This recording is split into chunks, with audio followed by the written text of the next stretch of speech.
Благотворительная организация «Киарас» имеет большой опыт работы с семьями, воспитывающих детей с ОВЗ и относящихся к уязвимым категориям населения. На учете в организации состоят около 40 таких семей. В 2020 году работа с семьями этой категории была выделена в особое направление и приобрела системный характер. Программа помощи таким семьям, получившая название «Мир открыт для всех», включает работу с семьями, в составе которых имеются дети или молодежь до 25 лет с ОВЗ. Программа направлена на решение проблем в данных семьях. В прошлом году благотворительная организация «Киарас» начала новую программу, которая называется «Мир открыт для всех». Автором этой программы является Милованова Наталья Александровна. Она и курирует ее. Значит, в эту программу включены все районы Абхазии. На сегодняшний день мы промониторили весь Очимчирский район и Галский район. И если говорить конкретно о Гальском районе, то в эту программу включены 24 семьи. Мы находимся в Галском районе, в селе Хашта. Семья Хупения, которая состоит из 6 человек. Здесь ребенок 6-летний, Хупения Георгий, у него ДЦП. Мы привезли планового ребенка в Сухуми, в ассоциацию инвалидсодействия, где ему были сделаны замеры, и будет куплена коляска для этого ребенка. Поставили на учет, мы со своей стороны оказали посильную помощь. Это и продуктовая помощь, и медицинское сопровождение. Но тут нужен комплексный, системный подход. Поэтому будем думать, взаимодействовать с другими организациями. В ноябре 2020 года в рамках реализации программы «Мир открыт для всех» был проведен мониторинг семей Галского района. Мониторинг проводился в тесном взаимодействии при помощи со стороны директора реабилитационного центра для детей с ОВЗ города Гал Майи Квикискири, предоставившей списки семей для мониторинга, а также автотранспорт и водителя Мамуку Колбая, который оказался прекрасным переводчиком с мингрельского языка, так как в большинстве семей не говорили ни по-русски, ни по-абхазски. Мы давно сотрудничаем с многими международными организациями, местными государственными структурами, а также с разными фондами. Например, фонд «Киарас». Мы уже с ними сотрудничаем несколько месяцев, и у нас получилась нормальная работа. Я могу отблагодарить этих людей, которые работают в этом фонде, потому что они смогли помочь как-то нашим детям. Всего в Галском районе обследовано 31 семья. География мониторинга – город Гал и села в границах современного Галского района. Мы заключили соглашение с Ассоциацией инвалидсодействия, а именно обратились к Алхасу Тхагышеву, так как он профессионал в этом направлении. Он посоветовал нам, какие именно нужны коляски. Они сотрудничают с заводом в Германии, где производят высокого качества инвалидные коляски. И дети были привезены в АИС для того, чтобы сделать замеры. И под каждого ребенка были индивидуально подобранные коляски. В среднем ортопедическая детская коляска стоит 50 тысяч, это вместе с доставкой. Из этих 8 колясок, которые нам сейчас необходимы, 2 из них специализированные коляски, дорогостоящие. Такая коляска в среднем стоит от 150 до 170 тысяч. В начале нашей работы больше было дети ДЦП. Но в последнее время больше заметно, что пошли дети с аутистическими отклонениями. Есть разные диагнозы, и синдром Дауна, и другие синдромы. В основном наш центр принимает физическими отклонениями детей и психологическими отклонениями. С 2015 года наш центр посетил 156 детей. У нас в базе 156 детей с разными диагнозами. Есть такие дети, которые не стоят на учете у нас. Есть какие-то семейные проблемы, или родители не хотят, чтобы дети выходили, или показывали, или посещали центр. Есть такие дети тоже. Но в основном те, которые в Гальском районе живут, они в основном посещают наш центр. Из 31 семьи, согласно критериям благотворительной организации «Киарас», 15 семей относятся к малоимущим, из них 9 семей живут в крайне тяжелом положении. Из этих 9 в 2 семьях по 2 ребенка с ОВЗ.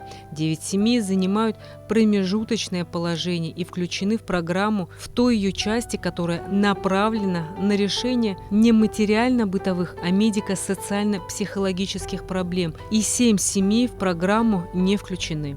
Таким образом, в программу вошли 24 семьи, в которых 26 детей имеют ОВЗ разного характера и разной степени.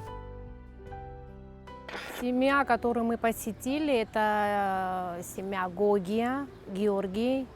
Ему 17 лет, у него тяжелая форма ДЦП. Это вот одна из тех колясок, которые специализированная сложная коляска. Стоимость этой коляски от 150 до 170 тысяч. Мы заключили соглашение с Ассоциацией инвалидосодействия. Вот, привезли всех детей на замеры, но этого мальчика мы не смогли привезти, потому что его очень сложно транспортировать. Вот на примере сегодняшнего дня мы даже вот увидели, как он страдает, ребенок, из-за того, что у него нет специализированной коляски, у него деформация позвоночника, ног. Ребенок не может выходить на улицу, видеть свет, солнце, радоваться жизни. Вот. И поэтому этому ребенку необходима такая коляска. Некоторые дети не посещают школу. К примеру, в одной из семей, где мы побывали, мама одна воспитывает дочь. Девочке уже в 18 лет. В школу она перестала ходить еще в 9 классе. У девочки проблемы со здоровьем. Мама одна не справляется. И в таких случаях Киарас помогает в силу своих возможностей, снабжает семьи продуктами и средствами первой необходимости. Хочется отметить, что в мониторинге нам очень помогла Майя Квипескири, это руководитель реабилитационного центра. Она нам выделила транспорт с водителем. Вот, благодаря им мы промониторили все семьи в Гальском районе.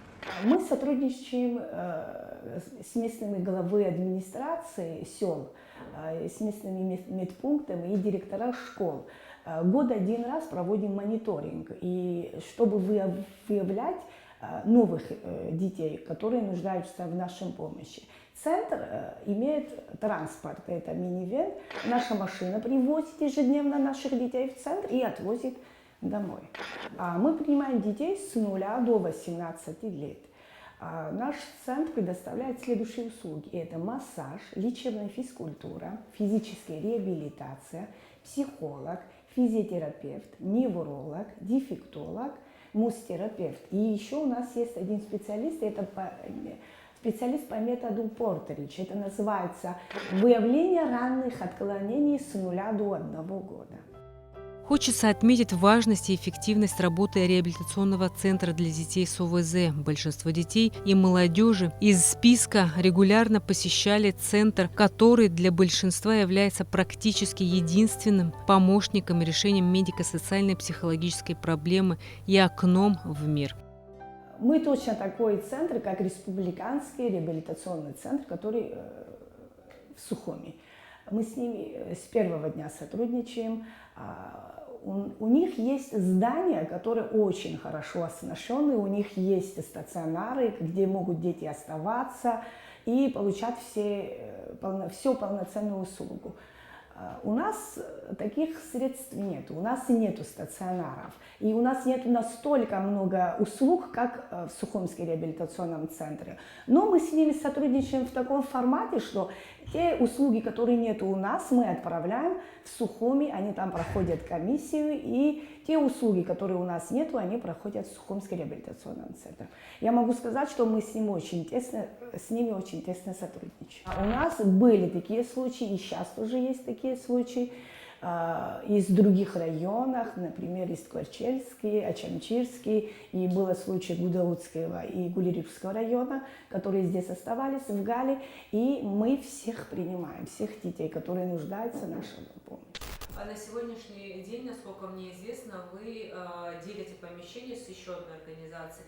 Есть ли в планах, что у вас появится возможность переехать куда-то, или, может быть, помещение какое-то отведено в дальнейшем? Что-то планируется для организации? Мы находимся в одном здании с неправительственной организацией, это Самурзаканская ассоциация инвалидов, которые занимались в течение своей работы, занимались с разными проектами, которые относились к детям-инвалидам. Но мы в одном здании очень тесно. Мы обратились к главе администрации Гальского района Константина Эдуардовича Евпилия, мы объяснили нашу проблему, он нас очень тепло принял, он воспринял нашу проблему правильно и для нас выделил бывшую поликлинику близко здесь. И у нас уже у реабилитационного центра, Гальского реабилитационного центра, уже есть собственное здание. Сейчас мы уже подготовили как проект, обратились к многим международным организациям, чтобы отремонтировать наше здание. Есть надежда на то, что ваши подопечные смогут находиться теперь как в стационаре, да? Ну, как бы, если уже... Главным целью нашей работы является, чтобы обеспечить стационар для наших детей, потому что ежедневная перевозка детей, которые нуждаются в физической реабилитации, очень трудно. Это влияет на их здоровье, и стационарные услуги для них очень важны. Так, из всех опрошенных детей лишь дети, регулярно посещающие реабилитационный центр в городе Гал, выезжают в другие города Абхазии для участия в тематических мероприятиях. Так как наших средств недостаточно для того, чтобы приобрести эти инвалидные коляски, поэтому мы решили обратиться к общественности, к организациям, к бизнесменам, а именно к государству, к нашему правительству, принять участие, помочь нам приобрести нужные коляски. В настоящее время на учете организации состоят более 700 семей, которым оказывается поддержка. Для выполнения этой миссии в организации ведется работа по 16 различным направлениям.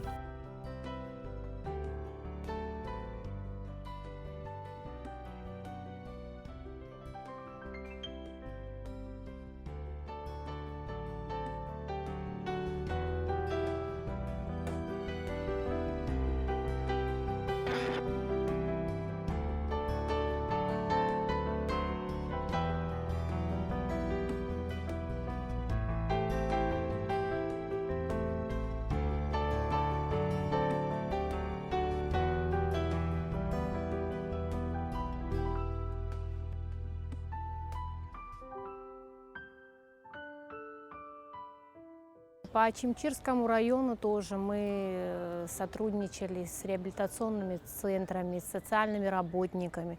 Мы вообще со всеми организациями очень тесно взаимодействуем. Это и ЦГП, это и организация ЮНИСЕФ, это УВКБ ООН, также АИС, Ростовская фармацевтическая компания. Вот мы обратились к этой компании, попросили, нам нужны для этих детей специальные кресла-туалеты и кресла для купания. Они обещали нам помочь после 20 числа. доставить нам. Милосердие – одно из важнейших качеств личности. Если бы мы не помогали друг другу, то превратились бы в бездушное анархическое общество, каждый представитель которого жил бы лишь в угоду себе. Даже небольшие добрые дела помогают менять не только мир к лучшему, но и себя. Может быть, если мы все вместе будем решать вопросы, касающиеся каждого, то когда-нибудь многие проблемы будут аннулированы. Если ты способен подать руку человеку, который перед тобой упал, то, может, ты способен помочь и другому начать жить нормальной жизнью. С вами была Рената Шакая.